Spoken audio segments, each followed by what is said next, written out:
Good morning students. आज आपकी first class है और फर्स्ट क्लास में हम आपके लिए इंट्रोड्यूस करेंगे एक नया चैप्टर अकाउंटेंसी में, इंट्रोडक्शन ऑफ अकाउंटिंग।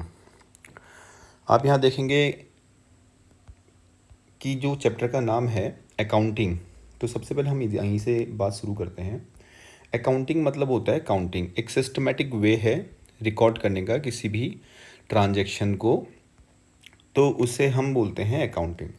शुरुआत बहुत पहले से हो गई थी, कई साल पहले जब इंसानों ने सिविलाइज्ड होना शुरू किया था, तो उसी समय से बिज़नेस भी स्टार्ट हो गए थे। बिज़नेस जैसे ही स्टार्ट हुए तो काउंटिंग भी शुरू हो गई थी, तो लेकिन सिस्टमैटिक वे नहीं था। धीरे धीरे जो इसका डेवलपमेंट होता गया तो सिस्टमेटाइज्ड वे भी डेवलप होते गए। तो अकाउंटिंग जनरली क्या है? Accounting is a systematic way of recording the transactions. ठीक है, तो अकाउंटिंग। अब अकाउंटेंसी क्या चीज़ है? अकाउंटेंसी में क्या है कि किस तरह से अकाउंटिंग की जाए, उसका पूरा थ्योरी एंड स्टडी है। Study about the how to maintain the accounts and making accountancy, the whole theory about preparation of the accounts and study about the accounting. Okay, then we came here about what you will get after understanding this chapter. The learning objectives.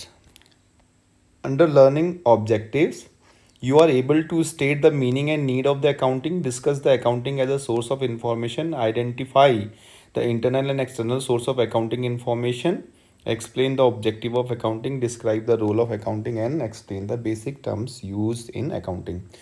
फिलहाल ये तो हैं objective जो आपको इस chapter को सही से अंडरस्टैंड करने के बाद आएंगे। तो ये जो पहला पेज है इसमें बेसिक इन्फॉर्मेशन है कि क्या होता था। हम आते हैं यहाँ पर को मेन चीज़ पे, मीनिंग ऑफ अकाउंटेंसी, अकाउंटिंग। ठीक है, मीनिंग ऑफ अकाउंटिंग में जो दिया गया है उसको हम थोड़ा सा स्टडी करते हैं। देखिए किस तरह से दिया गया है। In 1941 the American Institute of Certified Public Accountant had defined accounting as an art of recording. एक कला थी, आर्ट जिस तरह से कहते हैं ना, जिसको जैसे हमने कहा कि हम एक आर्टिशियन है। आर्टिशियन जैसे होता है कि जैसे मूर्ति बनाने वाला है, अगर मैं मूर्ति बनाने लगूंगा तो मुझे नहीं आएगा, तो मूर्तिकार उसको अच्छे से बना पाएगा। वैसे ही जो जिस चीज़ में निपुण है उसको आता है। वही बात पहले भी कही जाती थी 1941 में। ये एक आर्ट हुआ करती है, बोला जाता था कि जिसको प्रैक्टिस करने से, रेगुलर ऑब्जर्वेशन से, क्योंकि आर्ट की कुछ कैरेक्टरिस्टिक्स होती हैं, रेगुलर प्रैक्टिस, एक्सपीरियंस, तो इसके कारण ये आती है। यानी कि पहले तो ऐसी कोई स्टडी स्पेसिफिक नहीं थी, तो इसीलिए लोग लगातार इस बिज़नेस में लगे रहे, उनको आइडेंटिफाई करते रहे। तो रिकॉर्ड करना, क्लासीफाई करना, समराइज करना, मैं भी इसको आगे को क्लियर करूंगा, what is recording, what is classifying and what is summarising. ठीक है, इन टर्म्स ऑफ मनी, मतलब एक चीज़ हमेशा ध्यान रखना, ये जो मैंने रेड अंडरलाइन कर रखी है यहाँ पर को अगर आप देखें तो इन टर्म्स ऑफ मनी कहने का मतलब ये है कि अगर ट्रांजैक्शन मॉनेटरी नहीं होंगे, फाइनेंशियल नहीं होंगे, तो these transaction can not be recorded at all in accounting. मतलब अकाउंटिंग में रिकॉर्ड होने के लिए उनका नेचर क्या होना चाहिए? पैसे का होना चाहिए। जैसे मान लिया जाए मैं किसी की हेल्प करता हूँ फ्री ऑफ कॉस्ट, किसी को रास्ता दिखा देता हूँ, किसी को रास्ता छोड़ देता हूँ, घर में झाड़ू लगाया, सफाई करी, उसके लिए मैं कोई पैसा चार्ज नहीं करता, ना कोई पैसा लेता हूँ ना देता हूँ। तो ऐसे नॉन फाइनेंशियल ट्रांजैक्शन अकाउंटिंग में रिकॉर्ड नहीं होते हैं, जिनमें कोई पैसा इन्वॉल्व नहीं होता है। आई होप कि आपको ये समझ में आ गया होगा। ठीक है, तो यही आगे को है, फाइनेंशियल कैरेक्टर होना चाहिए। फाइनेंशियल कैरेक्टर इसलिए बोला जाता है every transaction of the business has some financial character so that it can be measured in terms of money, यानी कि उसको मेजर किया जा सके। आपने किसी की मदद करी, कितने रुपए की मदद करी, जब तक ये काउंट नहीं कर पाओगे कितने रुपए की मदद करी, तब तक वो वैल्यू रिकॉर्ड नहीं हो सकती है। लेकिन उसके बाद 1966 में, 1941 में तो आर्ट बोला गया था। 1966 में अमेरिकन अकाउंटिंग एसोसिएशन ने इसको प्रोसेस बोल दिया। देखो वहाँ पर को आर्ट है, यहाँ पर क्या हो गया? प्रोसेस। ज़्यादा कुछ चेंज नहीं है, लेकिन कुछ प्रोसेस। क्यों process? What is process? Process का मतलब होता है रेगुलर, सिस्टमैटिक, नेवर एंडिंग, यानी कि ये केवल एक समय में की जाने वाली काम ही नहीं है, ये रेगुलर होने वाला काम है। That's why it's a process, step by step. ऐसा नहीं है कि ये एक ही बार होगा। तो अब इसको क्या कर दिया गया? सिंक्रोनाइज्ड बोल दिया गया। सिंक्रोनाइज मतलब अकाउंटिंग यानी कि जो रिकॉर्डिंग होती है बिजनेस ट्रांजैक्शन, वो केवल एक पर्टिकुलर टाइम पे ही नहीं, ये रेगुलर होती रहेगी, जो कभी एंड नहीं होगी जब तक बिजनेस चलेगा। तो आइडेंटिफाई करना, यहाँ पर को देखो ऊपर सबसे पहले था रिकॉर्डिंग, तो रिकॉर्डिंग से पहले यहाँ पर क्या आ गया, आइडेंटिफाइंग। आइडेंटिफाइंग क्या आइडेंटिफाई करोगे, identifying of the business transaction which can be measure in terms of money. हमने ये आइडेंटिफाई करना पड़ेगा कि कौन से बिजनेस ट्रांजैक्शन हैं जिसको हम मनी में मेजर कर सकते हैं और रिकॉर्ड कर सकते हैं, तो वो आइडेंटिफाई करना पड़ेगा। 10 ट्रांजैक्शन हम दिन में करते हैं बिजनेस में। किसी समय हमने किसी की हेल्प कर दी, अपनी शॉप में झाड़ू लगा दिया, ठीक है, उसको शटर ऊपर कर दिया, and then we clean all the utensils, हमने वो बर्तन वगैरह जो आपका कैबिन था वो साफ़ कर दिया, तो उसमें तो हमारा कोई पैसा इन्वॉल्व नहीं है, तो उसकी तो हम एंट्री नहीं करेंगे ना। तो आइडेंटिफाई करना है कि कोई जब सामान लेने आएगा और सामान बेचा आपने, तो उसकी एंट्री हम जरूर करेंगे, ठीक है। Measuring, measure in terms of money, and communicating. अब यहाँ कम्युनिकेटिंग का मतलब क्या है, बिजनेस में अभी तो आप छोटे बिजनेस की बात कर रहे हैं, हमने अभी तक, आप लोगों ने अभी तक कौन सा बिजनेस देखा होगा, अभी तक आप जो इंटरेक्ट किए हैं वो केवल उन बिजनेस से किए हैं जहाँ पर कोई एक दुकानदार बैठता है और उसके पास एक दुकान है, ठीक है, उसी से तो आपने इंटरेक्शन किया होगा, लेकिन हम बड़े बिजनेस की बात कर रहे हैं। तो यहाँ पर को कम्युनिकेशन का मतलब है, एक अकाउंटिंग जो आप अकाउंटिंग रिकॉर्ड होता है, जो अकाउंटिंग रिकॉर्ड आप बनाओगे, वो उसके मालिक को कम्युनिकेट होना चाहिए। मालिक मतलब जो दुकान में बैठता है, जिसकी वो दुकान है। अगर कोई अकाउंटेंट रखा गया है तो वो उसको ये बताएगा कि साल भर में जो बिजनेस है उसमें प्रॉफिट हुआ है, लॉस हुआ है, कितने का सामान आया, कितने का सामान गया, कितने से सामान लेना है। देखो, जब भी आप उधार सामान लेते हो तो रिकॉर्ड करता है ना वो, लेकिन वो सिस्टमेटिक वे नहीं है। सिस्टमेटिक वे नहीं है, वो केवल क्या कर रहा है, उधार को रिकॉर्ड कर रहा है। सिस्टमेटिक वे क्या होता है कि हर एक ट्रांजेक्शन को रिकॉर्ड करे, जिसको वो मनी में मेजर कर पाता है। तो यहाँ जो छोटे छोटे दुकानदार हैं वो तो क्या नहीं करते हैं, रिकॉर्ड मेंटेन नहीं करते हैं, लेकिन थोड़े बड़े दुकानदार जो मार्केट में हैं अवेलेबल, वो जरूर रिकॉर्ड करते हैं, ठीक है। तो जजमेंट के लिए ज़रूरी होता है, तो इसीलिए इसको प्रोसेस बोला गया। देखो, इकोनॉमिक इवेंट है, मैं यहाँ से आपको बता दूँ सबसे पहले, इकोनॉमिक इवेंट, ठीक है। अकाउंटिंग प्रोसेस मैं आगे बताऊंगा, अकाउंटिंग प्रोसेस में सारा का सारा, और उसके बाद कम्युनिकेशन होगा, ठीक है, कम्युनिकेशन। और नीचे देखो ये क्या आ गया, डिसीजन, उसके बाद डिसीजन लेना है कि क्या होगा। तो ये एक प्रकार से क्या है, सर्कुलर चेन है, प्रोसेस है। फिर डिसीजन लेने के बाद फिर से इकोनॉमिक इवेंट रिकॉर्ड होंगे, यानी कि बिजनेस में ट्रांजेक्शन कभी खत्म नहीं होते हैं, that's why it's a process. Process is a never ending activity. आगे बढ़ते हैं, अकाउंटिंग प्रिंसिपल्स के बारे में आ गया है। हाँ, तो यहाँ पर को देखो क्या है इसमें, in order to appreciate the exact nature of accounting we must understand the following relevant aspect of the definition. Economic event मैं बता चुका हूँ, इकोनॉमिक इवेंट कौन से इवेंट होते हैं, सच event which involves the monetary transaction which can be measured in terms of money. Identifying, measurement, recording and communication. Identify किया जाएगा सबसे पहले ट्रांजेक्शन को कि क्या वो बिजनेस ट्रांजेक्शन है या नहीं है, ठीक है। उसको मेज़र किया जा सकता है या नहीं किया जा सकता मॉनेटरी टर्म्स में, अगर किया जा सकता है तभी उसको क्या करेंगे, रिकॉर्ड करेंगे। और रिकॉर्ड करने के बाद जो रिजल्ट आएगा उसको कम्युनिकेट किया जाएगा। किससे कम्युनिकेट किया जाएगा, जो उसके ओनर होंगे, जिसको उसकी ज़रूरत है, उसको पता करना है कि कितना प्रॉफिट या लॉस हुआ है, ठीक है। उसके बाद है ऑर्गेनाइजेशन। ऑर्गेनाइजेशन मतलब जो वो बिजनेस है उसको हम बोलेंगे ऑर्गेनाइजेशन। उसके बाद है इंटरेस्टेड यूजर्स ऑफ इंफॉर्मेशन। उस यूज़र यानी कि जो वो अकाउंटिंग आपने की है उसका जो रिजल्ट है उसकी ज़रूरत किसे है, ध्यान रखना, उसकी ज़रूरत केवल मालिक को ही नहीं होती, उसकी ज़रूरत होती है उसके एम्प्लॉयज़ को भी। एम्प्लॉयज़ ये एक्सपेक्ट करते हैं कि अगर बिज़नेस ज़्यादा प्रॉफिट कमा रहा है तो हमारी सैलरी भी बढ़े, हमारी मजदूरी बढ़े, तो उनकी भी कुछ एक्सपेक्टेशंस होती हैं, वो कहते हैं इंटरनल यूज़र जो एम्प्लॉयज़ हैं।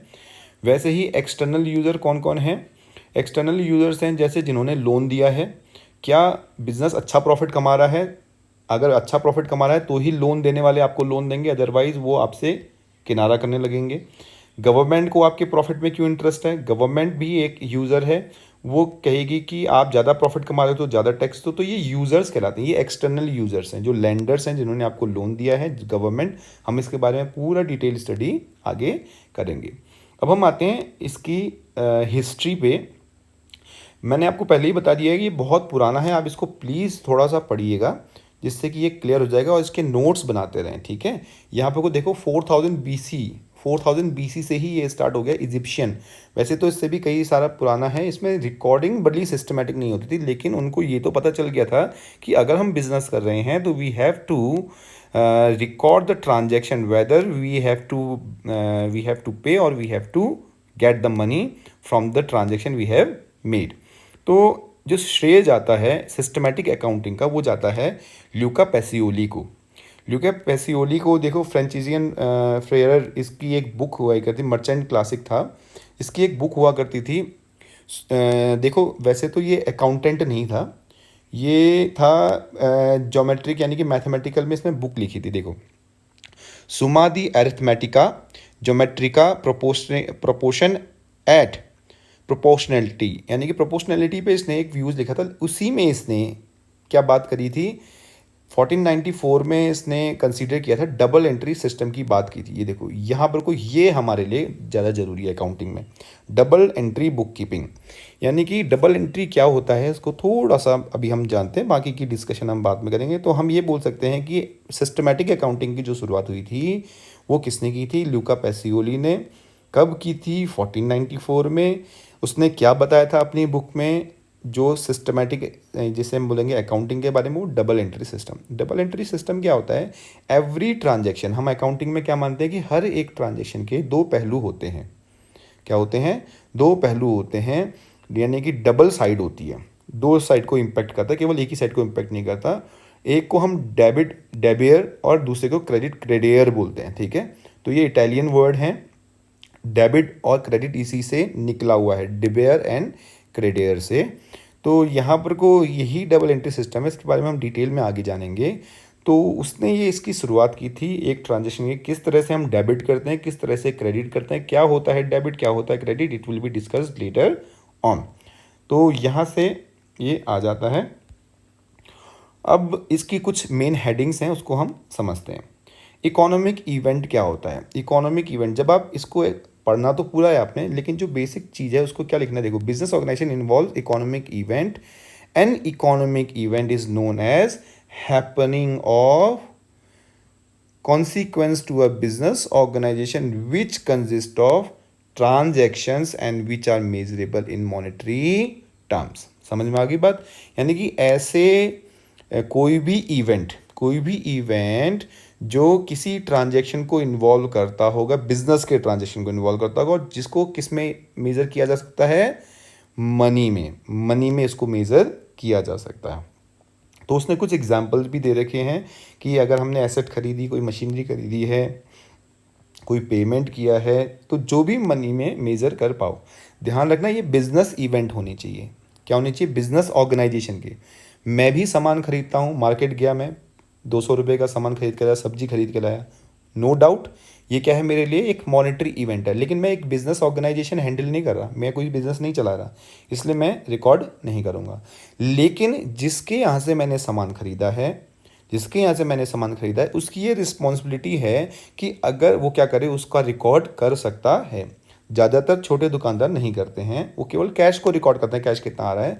लेकिन सिस्टमेटिक रिजल्ट को देखने के लिए कि उन्होंने कितना फ़ायदा कमाया साल भर में, एग्जैक्टली वो नहीं बता पाएंगे। इसलिए उनको ये चाहिए कि वो क्या करें, उसको रिकॉर्ड करें, सिस्टमेटिक वे में पता चल जाए, ठीक है। अब आते हैं what is identification, measuring, recording and communication. ये ध्यान रखना, ये जो चार चीज़ें हैं, ये हैं अकाउंटिंग की प्रोसेस। अकाउंटिंग में सबसे पहले ये प्रोसेस पूछी जाती है एग्जामिनेशन में, तो एग्जामिनेशन पॉइंट ऑफ व्यू से ये इम्पोर्टेंट पार्ट हो जाता है। आइडेंटिफिकेशन क्या होता है, मैं पहले भी बता चुका हूँ, it means determining what transaction to record. आपने ये डिसाइड करना है कि कौन सा ट्रांजेक्शन आप रिकॉर्ड करोगे। क्या सारे ट्रांजेक्शन रिकॉर्ड कर दोगे, ऐसा नहीं है। आपके वो ट्रांजेक्शन जो बिजनेस से रिलेटेड होंगे उनको रिकॉर्ड किया जाएगा। Identifying the event which are to be recorded, it involves observing activities, आपने एक्टिविटीज़ को ऑब्जर्व करना पड़ेगा, and selecting those event that are consider financial character. मैं पहले बता चुका हूँ, आपने अपने दिन भर की जितनी भी एक्टिविटीज़ हैं, सबसे पहले उसमें से क्या करना पड़ेगा, फाइनेंशियल कैरेक्टर वाली, जिसमें पैसा इन्वॉल्व है, उसको आपने देखना पड़ेगा, and relate to the organisation. और ऐसा नहीं है कि सारे के सारे फाइनेंशियल ट्रांजेक्शन आप रिकॉर्ड कर देंगे, नो। फाइनेंशियल ट्रांजेक्शन जो किससे रिलेटेड होंगे, ध्यान रखना, जो होंगे किससे, ऑर्गेनाइजेशन से, यानी कि बिजनेस से रिलेटेड होंगे, उन्हीं को आप रिकॉर्ड कर पाएंगे। पहले आपने क्या करना है, सारे फाइनेंशियल ट्रांजेक्शन को देखना है। उसके बाद ऐसे ट्रांजेक्शन जो बिजनेस से हैं, मान लिया जाए आप क्या हैं, एक शॉपकीपर हैं, दुकान में आपने तरह तरह के ट्रांजेक्शन किए, ठीक है, सफाई करी, झाड़ू लगाया, शटर ऊपर किया, अब उसके बाद सामान बेचा, आपने कहा कि सामान बेचा, इसमें पैसा इन्वॉल्व है, ठीक है, वो उसको आप रिकॉर्ड करोगे, सामान खरीदा उसको भी आप इन्वॉल्व करोगे, ठीक है। लेकिन अब आप क्या हुआ कि आप क्या करते हैं कि दुकान को बंद करके चले जाते हैं शाम को 5 बजे और मार्केट से सब्जी लेके आ जाते हैं, ठीक है। It involves the financial character है, बट ये आपके ऑर्गेनाइजेशन से रिलेटेड नहीं है, ये आपके घर से रिलेटेड है, इसलिए इसको आप रिकॉर्ड बिजनेस में नहीं करेंगे। मेरी बात समझ में आ गई आपको? तो यही आपको बता रहा है। मेज़रमेंट, अब मेज़रमेंट क्या होता है, देखो हाँ, आजकल हर चीज़ को मेज़र करने का एक वैल्यू होती है, यानी कि उसको मेज़र किया जाता है किसमें, मनी में, कितने रुपए का है। तो मेज़र, ध्यान रखना ये चीज़ ज़रूरी है, it means quantification including estimates of the business transition into the financial term by using monetary unit. Measurement in terms of money, measurement in terms of monetary unit, rupees और जो भी पैसे हैं। अगर कोई भी इवेंट मॉनेटरी टर्म में express नहीं हो पाता है, यानी कि उसको आप एक्सप्रेस नहीं कर पाओगे, एक भिखारी को मैंने 10 रुपये दिए, उससे दुआएं मिली, 10 रुपये देना मेज़र किया जा सकता है, लेकिन कितनी दुआएं मिली, क्या वो 10 रुपये को आप दुआओं को मेज़र कर पाओगे? तो दुआएं यानी कि वो मेज़र नहीं की जा सकती, that's why it can not be recorded. दुआओं को रिकॉर्ड नहीं किया जा सकता, लेकिन उसको जो चैरिटी आपने दी उसको रिकॉर्ड किया जा सकता, अगर आपने बिजनेस से दिया होगा तो, घर से दिया तो नहीं होगा। आगे बढ़ते हैं, रिकॉर्ड करना। अब आपने करा है, पहला स्टेप क्या करा, आपने आइडेंटिफाई कर लिया, उसको मेज़र कर लिया कितने रुपए का था। अब आती है रिकॉर्डिंग की बात, तो अब फिर आप रिकॉर्ड करेंगे। रिकॉर्डिंग का सिस्टम हम आगे को बताएंगे। रिकॉर्ड हम बिजनेस में करते हैं अलग अलग बुक्स में। तो सबसे पहले बुक कीपिंग आता है, उसके बाद फिर आता है अकाउंटिंग एंड देन ऑडिटिंग, वो बात की बात है, हम बाद में देखेंगे। Recording, once the economic events are identify and measures in the financial term, these are recorded in the books of accounting in monetary terms, उसको रिकॉर्ड किया जा सकता है। कम्युनिकेशन, ये भी मैं बता चुका हूँ। देखो ये जो 4 पॉइंट्स हैं बहुत इंपॉर्टेंट है, इसको आपने पहले नोट करना है और याद भी करना है, ठीक है, समझना है। मैं आपको समझा रहा हूँ, नहीं समझ में आएगा तो मुझे बताइएगा। Communication, the economic events are identified, measured and recorded in order. आपने क्या कर दिया, आइडेंटिफाई कर दिया, मेजर कर दिया और रिकॉर्ड भी कर दिया। अब उसका रिजल्ट आएगा। अब उसको रिजल्ट जो जनरेट आप करोगे उसको कम्युनिकेट किससे करना है, 2 यूजर्स होते हैं, internal users and external users. हम यहाँ बात कर रहे हैं बड़े बिजनेस के बारे में। छोटे बिजनेस में तो एक मालिक हो गया और 1-2 छोटे छोटे एम्प्लॉयज़ हो गए, बाकी तो कोई नहीं है ना। लेकिन हम बड़े बिजनेस की बात करें तो वहाँ 2 यूजर्स हैं, इंटरनल और एक्सटर्नल। तो इंटरनल यूजर्स कौन कौन होते हैं और एक्सटर्नल यूजर्स कौन होते हैं, ये आगे है आपके चैप्टर में। तो फिलहाल मैं बता दूंगा इंटरनल यूजर्स में कौन कौन आएगा, जैसे वर्कर्स हो गए, एम्प्लॉय, ये जो मालिक है, इन्वेस्टर्स हो गए, इंटरनल यूजर्स हैं। वो बेचारे क्या सोचेंगे कि भाई प्रॉफिट होगा तो हमें ज़्यादा सैलरी मिलेगी, मुझे ज़्यादा। देखो मालिक पैसा क्यों लगा रहा है किसी बिजनेस में, प्रॉफिट के लिए। प्रॉफिट अगर होगा तो वो मोटिवेट होता है और बिजनेस करने के लिए और आगे बढ़ाने के लिए बिजनेस को, लेकिन लॉस होगा तो क्या होगा, वो डीमोटिवेट होता है। वैसे ही एक्सटर्नल यूजर्स कौन है, जिन्होंने लोन दिया है, जिन्होंने गवर्नमेंट हो गया, इनकम टैक्स अथॉरिटीज़ हो गया, लॉ हो गया, ये सब के सब आपके बिजनेस को क्यों देख रहे हैं, आपसे टैक्स कलेक्ट करने के लिए। तो ये एक्सटर्नल यूजर है। तो ये कम्युनिकेशन की बात आती है, कम्युनिकेट करना होता है जब रिजल्ट आते हैं रिकॉर्ड करने के बाद, ठीक है। तो ऑर्गेनाइजेशन, यहाँ आपको ध्यान रखना, ऑर्गेनाइजेशन वर्ड का मतलब है यहाँ आपको बिजनेस। किसी भी बिजनेस एंटरप्राइज को हम यहाँ ऑर्गेनाइजेशन के नाम से जानेंगे। इंटरेस्टेड यूजर्स ऑफ इंफॉर्मेशन, कौन कौन इंटरेस्टेड होता है, इसमें देखो लिखा हुआ है कौन कौन इंटरेस्टेड है इंफॉर्मेशन को यूज़ करने के लिए। लेबर यूनियन, ये ध्यान रखना, ये बड़े बिजनेस के बारे में बोला गया है। चीफ एग्जीक्यूटिव ऑफिसर, ये जो फाइनेंशियल ऑफिसर हैं, ये सारे के सारे बड़े बिजनेस में टॉप लेवल मैनेजमेंट के होते हैं, यानी कि मैनेजमेंट के ही पार्ट हैं। इनको एक्सटर्नल यूजर्स इंक्लूड, देखो इंटरनल यूजर्स में इन्होंने इंक्लूड कर रखा है एक्सटर्नल यूजर्स, 2 यूजर्स हैं। इंटरनल यूजर में जो हो गया chief executive officer, financial officer, vice president, business unit manager, ये टॉप लेवल मैनेजमेंट है जिसे हम मालिक भी बोल सकते हैं। प्लांट मैनेजर, स्टॉक मैनेजर, ये सारे के सारे मैनेजर्स हैं जो कि ऑर्गेनाइजेशन के एम्प्लॉय होते हैं और ऑर्गेनाइजेशन के लिए काम करते हैं। तो क्योंकि इंटरनली हैं तो इसलिए इनको इंटरनल में रखा जाता है। एक्सटर्नल यूजर में कौन है, present and potential investors. Investor कौन होते हैं, जो बिजनेस में पैसा लगाते हैं। तो जो बिजनेस में पैसा लगाते हैं, अभी जो सिंपल बिजनेस की बात नहीं हो रही है, बड़े बिजनेस की बात हो रही है, मैं अभी आगे की भी आपको बताऊंगा। क्रेडिटर जिन्होंने लोन दे रखा है, ठीक है। उसके बाद टैक्स अथॉरिटी, मैं पहले ही बता चुका हूँ, ये सारे के सारे इन्फॉर्मेशन के यूज़र्स होते हैं।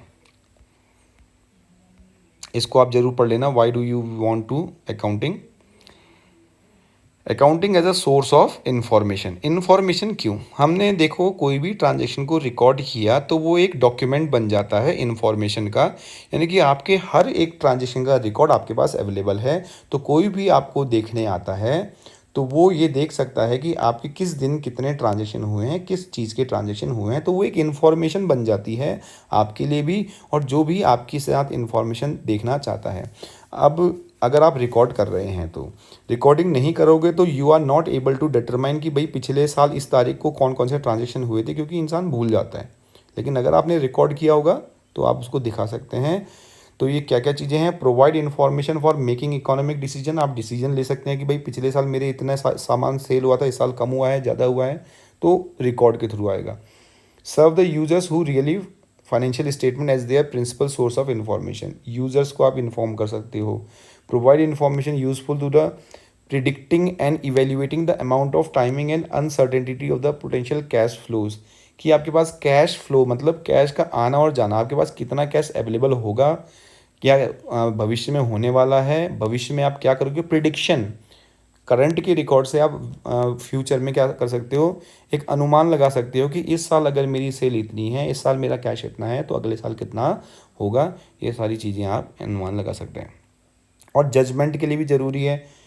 Provide the information for the judgement management ability. Management क्या करता है, बिजनेस के लिए डिसीजन लेता है। प्रॉफिट अच्छा होगा तो उस प्रॉफिट का इस्तेमाल किसके लिए किया जाएगा, क्या बिज़नेस को बढ़ाया जाएगा या बिज़नेस को केवल सीमित रखा जाएगा। लॉस हुआ है तो हम लॉस को कैसे कम कर सकते हैं। ये सारी चीज़ें पता कैसे चलेंगी, प्रॉफिट लॉस करंट पोजीशन, जब आप रिकॉर्ड करोगे।